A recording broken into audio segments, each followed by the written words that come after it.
শীতকালে পিঠাপুলি খেতে আমরা সবাই পছন্দ করি, কিন্তু গ্রামের মতো সবসময় বানানো হয় না, তাই আমাদের কিনে খেতে হয়। আসসালামু আলাইকুম ভিউয়ার্স, কেমন আছেন? আশা করি সবাই ভালো আছেন। আসলে ইউটিউবে আমি বেশি একটা ভিডিও ছাড়ি না, কারণ বানানোর সময়ই পাই না।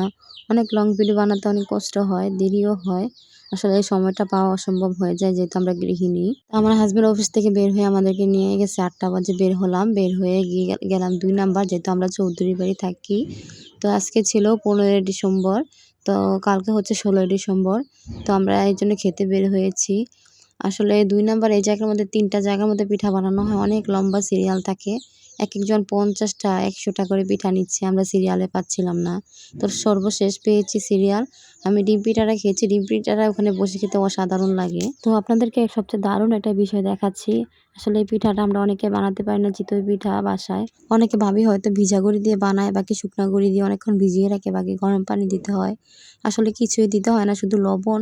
নিয়ম হচ্ছে কম পানি দিয়ে আস্তে, আস্তে করে হাতে অনেক মলে নিতে হয়। যত মলবেন ততই সফট হবে, যত শুকনা গুঁড়ি হোক।